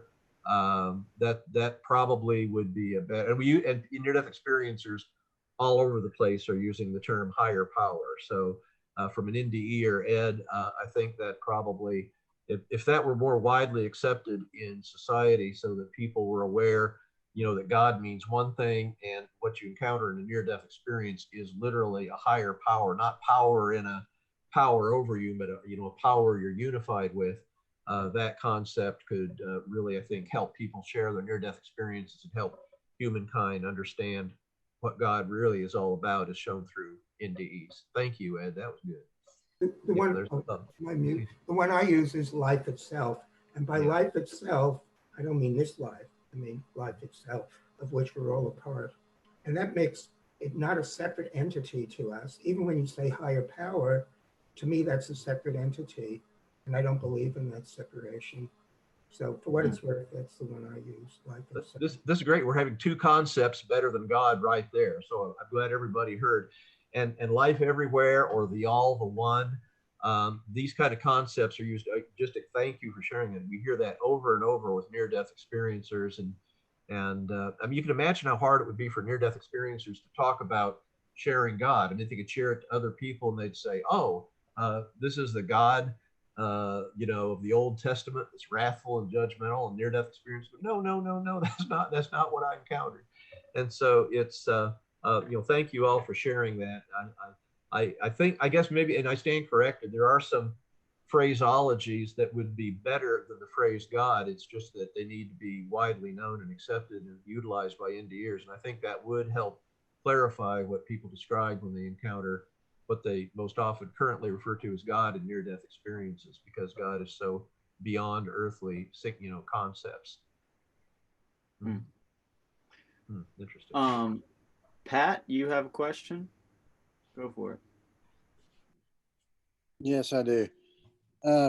Jody and Jeff, I think that, a lot of the near-death experience is personal, but I think a lot of the the near-death experience is we're used as reminders of all the truths that we talk about, the unconditional love, the forgiveness, the service, knowing that we're connected to one another. And I've had trouble with this, and I've met a lot of NDEers that have had trouble with this, that, when you come back, you want to share this with people, and it's almost hard to explain, hard to put into words. And I myself and other people that I've met that have had NDEs almost feel duty bound to share these messages and lessons that we've learned with other people and get them to understand it. And a lot of times it's hard to explain, and it's hard to put it in terms that other people can understand, number one. And then number two, it's hard to find, people are not receptive to it a lot of times. They're not interested in the message, or maybe don't understand it.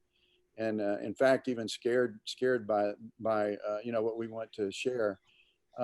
Just with y'all's experience, have y'all learned or seen other people that have had success with that? Is there a way to kind of navigate that, where you can be effective as far as passing on, what we experienced to help other people with their lives, and to teach them some lessons that they can incorporate into their lives? Wow, that's really a critical question that strikes to the heart. You're right. In our survey question, was the experience difficult to describe in words, which is the dictionary concept of ineffability. About 2/3 said yes. So join the club. People that have near-death experiences have such an unearthly experience. How do you put a non-earthly experience into earthly words?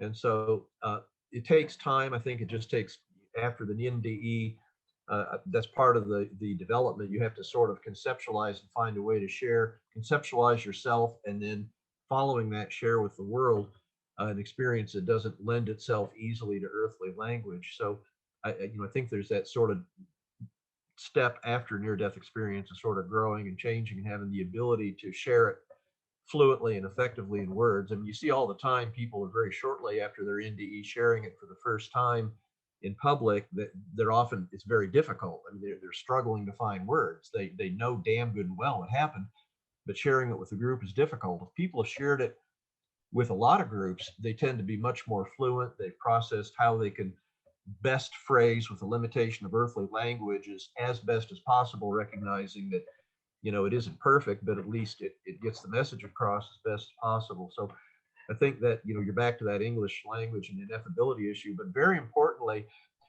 I've shared with a number of church groups, including a number of people with a huge spectrum of faiths, shall we say. I've done some very direct work and even some writing. I think for me, part of it is you have that foundation. You're absolutely confident with what we know. So it's not like I'm defensive or feel like sort of being in a group that thinks somewhat differently than me do is gonna worry me, bother me. I think if I'm there to speak to a group, I'm there to be of service to them. And as part of being service, it's a loving outreach. So you really need to the greatest extent possible, within integrity, talk to them in the language they're used to being talked to. So you really have to think about, who's your group going to be, and you don't need to really get into some of these very, very non-earthly spiritual concepts for a group that isn't going to be open to that. I don't really think that's a loving outreach. So know your group, know how to communicate to them in a real way, but not in a way that's going to needlessly alienate them. If people really want to know about some of these deeper spiritual messages, even in a big group like that, however diverse they are, they're going to ask. And then that's an opening to basically tell them. If they don't ask, you take it as far as you can. Near-death experiencers as a group, I would remind you, and this is part of our survey question, are all over the board. We ask very direct questions about the religious situation at the time they share their near-death experience, and at the time, and at that time. And it is astounding how even people that have near-death experiences can process it differently and integrate that with cultural and religious beliefs. So I guess as an investigator, I have to be sensitive to that. Even NDEers are a very diverse group in terms of their current religious and spiritual beliefs. And again, our job is to try to find that bridge, that way to connect some of that stuff that we know, we firmly believe is based on evidence with the world that isn't quite understanding that yet. And that's difficult and it's a challenge and there's no easy, simple answer, but that's sort of my guiding principle. Great question. I would like to add to that. I think that one of the things that I've learned is that not only do you have to speak to a people in, there's only a certain limited amount of things that you can do in a big group. You can actually do it if the group has a commonality like IANDS, you know, because they can do it with the near-death experiencers because you have a base of knowledge from which you can pull, and they're very similar in many ways. So you can connect with them. But if you're talking about connecting with, for instance, children, or if you're talking about connecting with other groups of people, your best bet is always to go smaller groups, you know, maybe 5 or 6 people. And the other thing that is very important is a lot of things, talking about your knowledge may not be what somebody actually needs to hear.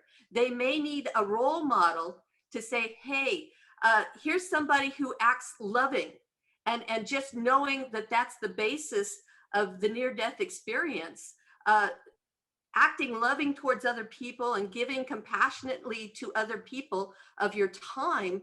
These are things, connecting with one another. All of these things are very important. You don't have to talk in a group. You can just do this to people who are interested, or to your grandkids, or, you know, whatever you do, emulate that love, and they will pay attention to you just because you are a kind person, and they'll remember it. So you don't have to be in a big group. Yeah. Jody, a couple more questions for you from Alma,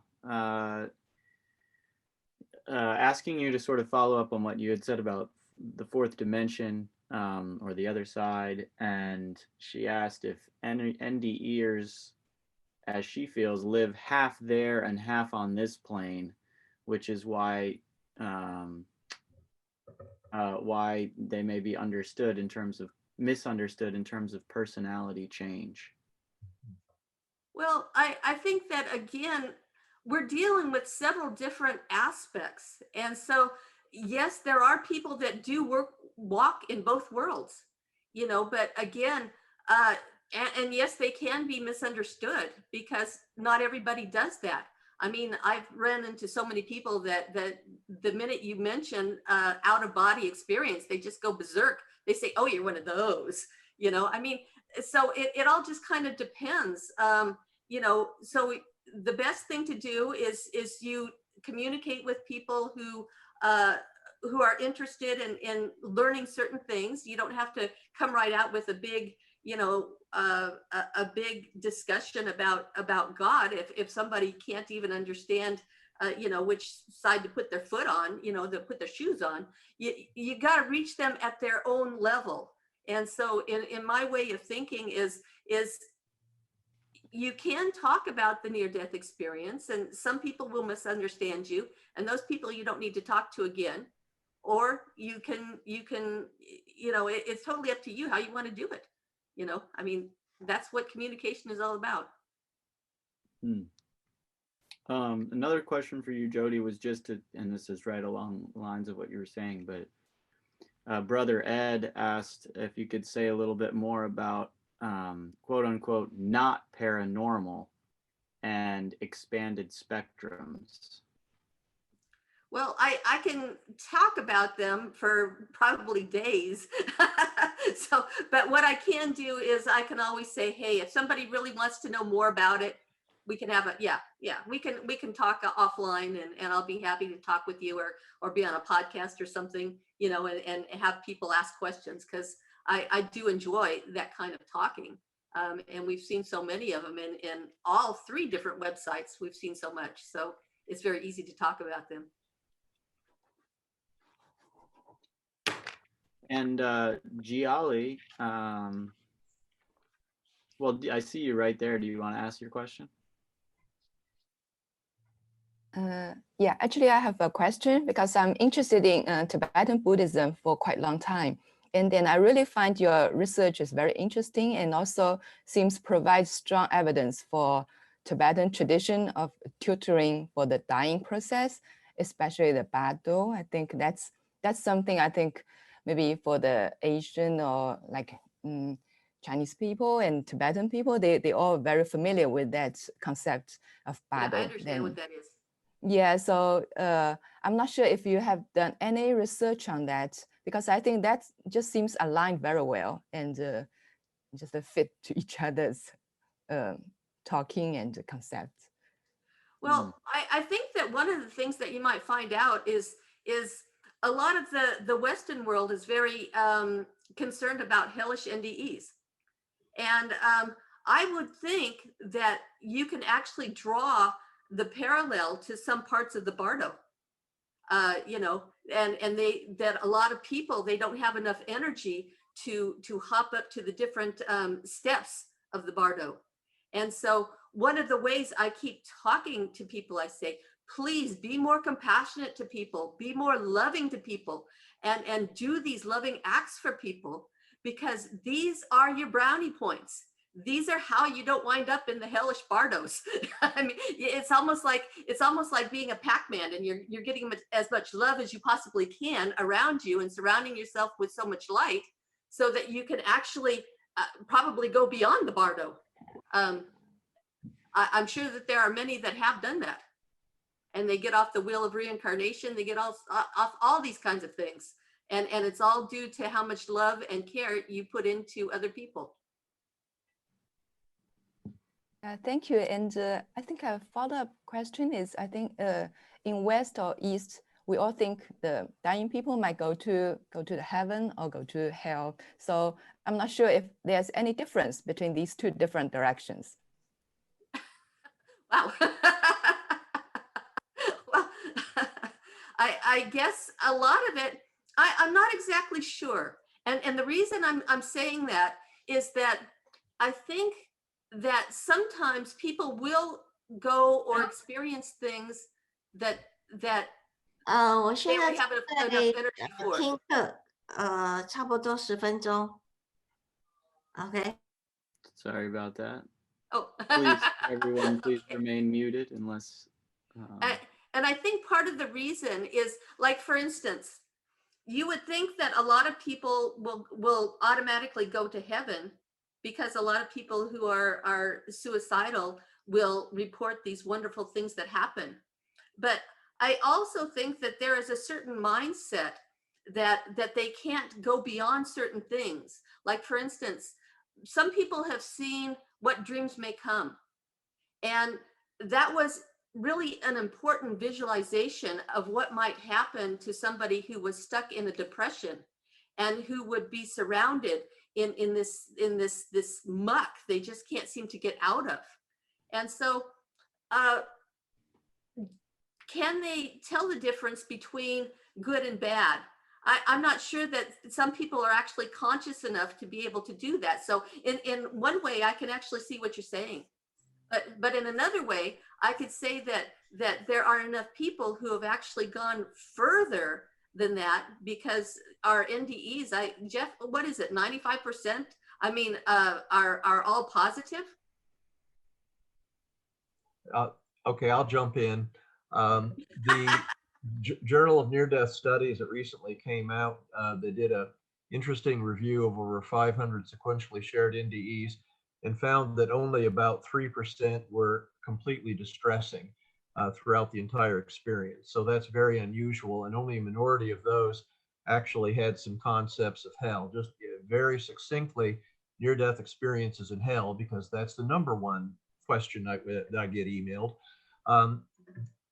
You have to have a very, as I mentioned earlier, there are some confounding experiences that have confused a lot of researchers. Intensive care unit delirium being one of the more common, where they can be in a intensive care unit environment, and it's common to have hallucinations, typically frightening hallucinations. And those can be confused with frightening or even hellish NDEs, and they're not. That's just a malfunctioning, well-described medically delirium. As far as true encounters or awareness of hell and near-death experiences, and in the over 3,500 true near-death experiences we have posted, I've only encountered in the low 20s the actual awareness or detailed descriptions of any kind of hellish realm. In brief, they do seem to exist in near-death experiences, but the descriptors describe a completely set, and again, we're talking about in the unearthly heavenly realms. The hellish realm seems to be very segregated. It's very demarcated and away from the rest of the heavenly realms. In other words, people can go past it and see a realm which is divided away from heaven. So when people say hell cannot exist in heaven, they are literally correct based on that. But of the people that are in that hellish realms, a couple concepts. One philosophical thing can be the fact that there does seem to be hellish realms and near-death experiences is one of the strongest lines of evidence I can think of that in the spiritual heavenly realms, people still have free will. They have the free will to choose to be malevolent and evil and choose to align or be with those that are like-minded with them, which happens to be a hellish realm. As best I can tell, people are not involuntarily permanently relegated to hell. It's a decision that they make, typically a series of very poor choices that ultimately leads them to choose to be in a hellish realm where they can be with people like themselves. Now, we use the pejorative term hell. Please understand, for those malevolent people that cannot let go of being evil and vile in the heavenly realms and want to be around people like that, to them, it's their heaven because they're around other people that they want to be with. That's where their security, their comfort is. Part of what you see in the heavenly realms is that people are known for everything they are and all they are, and in totality and immediately by all other beings they encounter.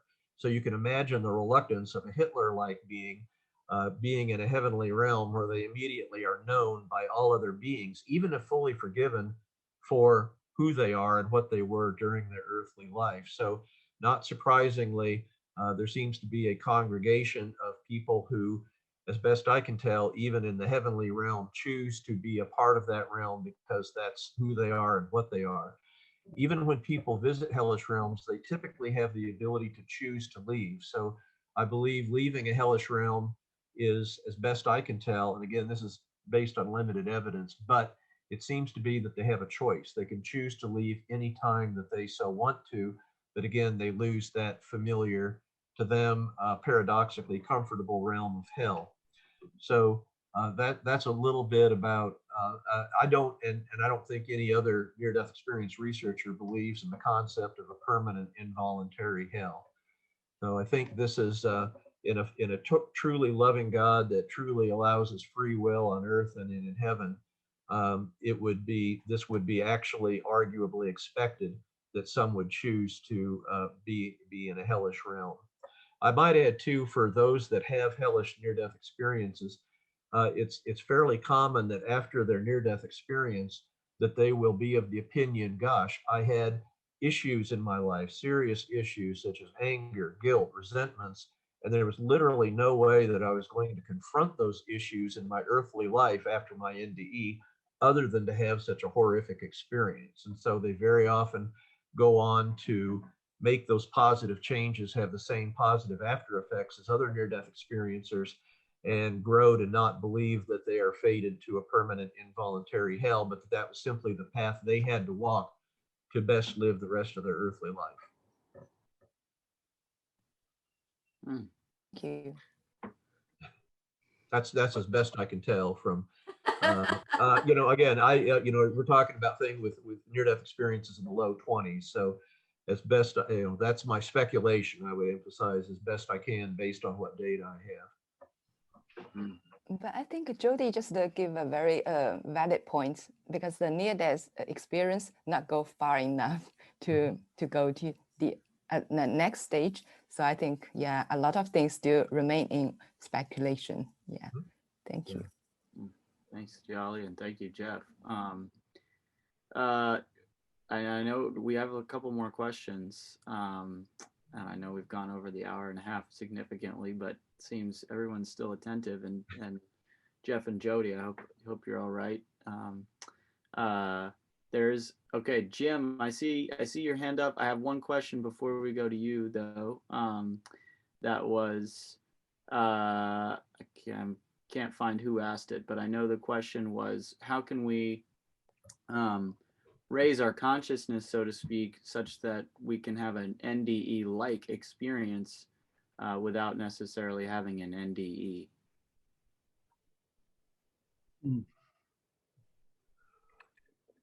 Jeff or Jody? Oh, well, go for it, Jeff. Yeah, okay. This is everybody's an individual, and I think when you get into NDE-like experiences, you're inducing experiences that are like NDEs, and yet, thank goodness you're not having a life-threatening event. I think there's a whole host of things that we ask a survey question: was anything in your life reproduced any part of the near-death experience?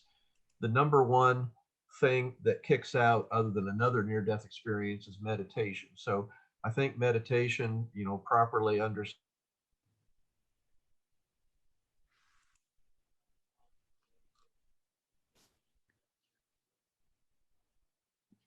He's frozen. He froze once before. At least for many people, seems Hey, to. Jeff. There he goes. What?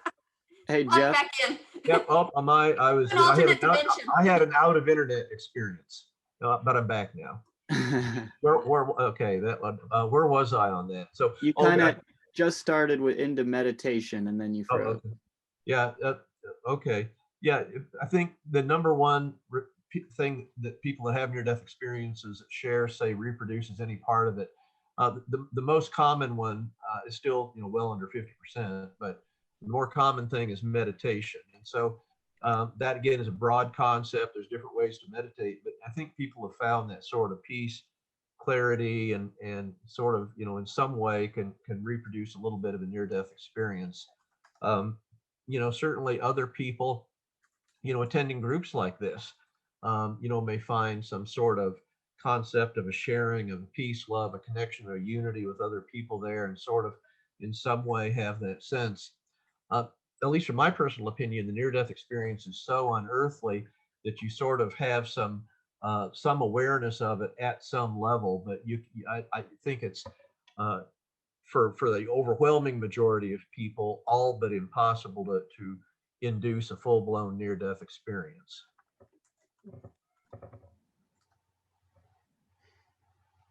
One other question. Well, Jim, let's go to you. Cyrus, I just wanted to observe what a great job Dr. Long has done in his presentation. Over the last year, we've all suffered through a lot of Zoom stuff, and most of it hadn't been all that great, but his presentation was well organized. He had slides that you could actually read and went along with his presentation. So I just wanted to say my hat's off to him. He did an exceptional job, and I'm grateful for that. That's not a question, but excuse that observation. Yeah, thanks. Appreciate it. And big thanks to Jody, too. She had some remarkable insight about what's been a labor of love for hers for many years. So thank you very much. We appreciate that. Jeff, there was another question from Lee about out-of-body experiences depending on how bad health issues are. So, like, do health issues affect how prevalent OBEs are or NDEs are, and how much you can remember? I would answer that just in the context of near-death experiences. I mean, if you've got some really bad health problems, you're more susceptible to a life-threatening event. I guess that goes without saying. Of course, anybody can have a near-death experience, have that accident, unexpected accident or illness. So I'm not really sure. The one thing, as far as health, interestingly, one interesting study found that the closer you are to death, the more severe that accident or injury that led to that life-threatening event, the closer to death you are, the more likely you are to have a near-death experience, which is would have been the opposite of what we would expected if it was physical brain function. I hope that answers it or gives some insight into it. I'm not sure I understand the question. I hope that's close to an answer.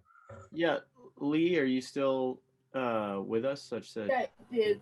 It did. It clarified one more step for me, you know, because like I said, I'm just now putting them together because I am just now healing from my surgery, and my 2-hour surgery turned into 8 hours, and so I was under for quite some time. So I was just trying to correlate the two to see if the longer I had been under and stuff may have caused some of this. But anyway, thank you. That was why. Thank you. Yeah. I mean, surgeries can be very long. 8 hours is a whopper there. That's a big one, long one. You know, certainly the longer you're under anesthesia, the longer is your possibility of having a life-threatening complication of either the anesthesia or, you know, having some problems. So yeah, certainly the longer the surgery, the riskier it is, and the more likely you are to have a life-threatening event. That's certainly a medical fact. So glad you made it and you're hanging in there, Lee. Yeah.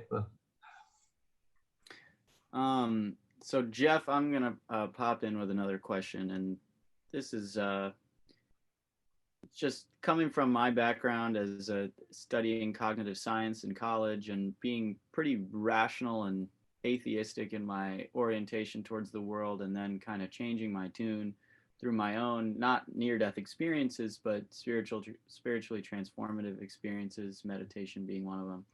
And ISH, our Institute for Spirituality and Health, is situated in the medical center. And I personally, and I think as an institution, we're always trying to figure out how do we reconcile scientific and medical skepticism with some of these spiritual experiences and bridge that gap. And so you presented, you know, that none of the physiological or psychological explanations hold up.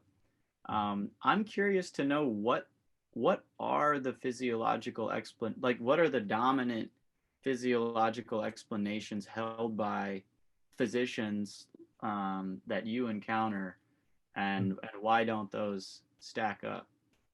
Wow, that's good. You know, even among the physicians I know that have expressed some skepticism and tried to put an explanation in,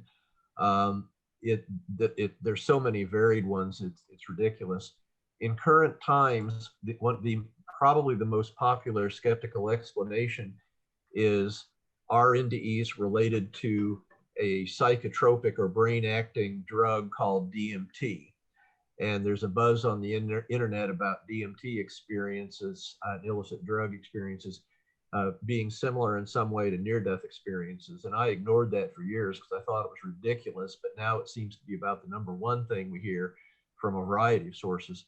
So when I hear that, I tell people read any 30 near-death experiences in a row from any credible source. NDERF will do, there's other sources.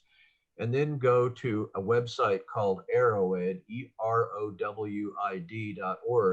This gathers first-person accounts that people share of their illicit drug experiences. They have a section of DMT experiences, and all you have to do is read 30 DMT experiences in a row and see for yourself that they are radically different from NDEs. So that takes care of that one. It's pretty easy. Another doctor that has tooted the horn of a theory called REM intrusion, or rapid eye movement intrusion, causing near-death experiences. And I co-authored an article that thoroughly rebutted that. That's actually on the IANDS website about REM intrusion. And we shot that one down pretty good. And haven't heard any, as much about so-called REM, or rapid eye movement intrusion causing near-death experience. Those are the hypnagogic or hypnopumping, to throw out terms that you have, sort of the hallucinatory, often brief, fragmentary memories you have while you're falling asleep or coming awake. And of course, that has nothing to do with near-death experiences. And I think we thoroughly made that point with that doctor that thought that was going. But those are just a couple. I mean, some of them are just downright bizarre. We had a renowned physicist that will remain mercifully anonymous that felt that the Tuttle experience was remembrance of passing through the birth canal. And then some near-death experience folks found several accounts of near-death experiences that happened in people born by cesarean section where they didn't pass through the birth canal and found a tunnel. And so that physicist quickly went back to talking about physics things and stayed away from near-death experiences. So I mean, these skeptic arguments just range from bizarre. And yet another example, some people have said, well, gosh, the brain produces these natural endorphins or narcotic type substances in response to stress. Doesn't that explain the overwhelming feelings of peace and love? Body's naturally occurring endorphins. Well, whoops, if you know anything about endorphins that are naturally produced in the body, once they occur and you suddenly stop the stressful event, say jogging or exercising too hard, you actually have that runner's high that lasts about 30 minutes. That's how long endorphins physiologically last in the normal brain, and would continue to create that anesthetic effect for about 30 minutes after the end of that brisk activity. With NDEs, it's absolutely like turning on and off a spigot. Boom, if you're in the NDE, you can instantly feel that overwhelming feelings of peace and love. And as the NDEers vividly describe, the moment they exit the near-death experience and return into their physical body, almost always immediately they have that overwhelming pain and misery of what nearly killed them. So there's absolutely no reason to believe endorphins have anything to do with it. But hypoxia is yet another example. For the even doctors go, you got to be kidding. Hypoxia is an explanation. The more hypoxia is a lack of blood oxygen, and there's a gradation as you get less and less blood oxygen. We see this in patients. They get more and more confused, and finally they approach unconsciousness, and finally they are unconscious due to hypoxia or lack of blood oxygen. And then they're very slow to recover consciousness, typically even when you turn on the oxygen.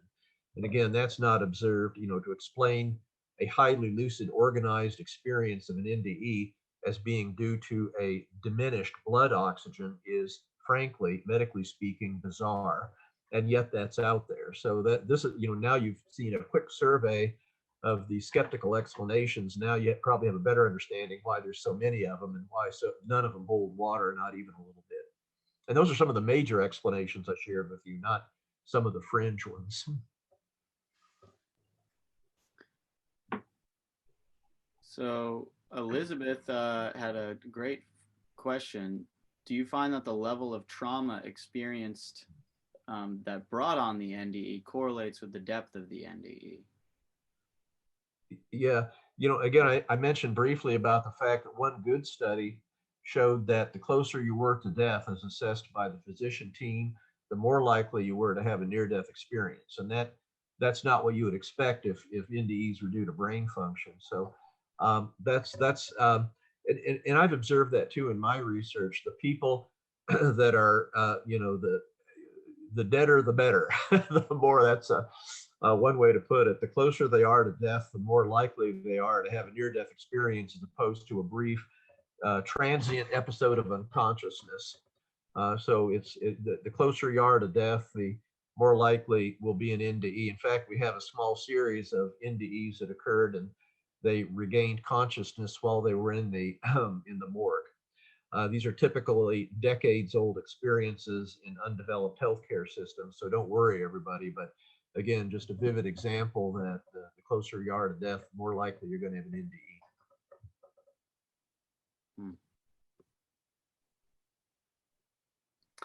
NDE. We just when I thought we were wrapping up Q&A, we have another one.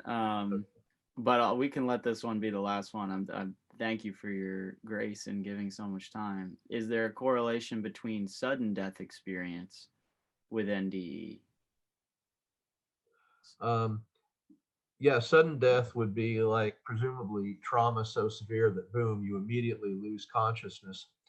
That NDEs certainly occur under those circumstances or under circumstances where you more slowly drift into consciousness.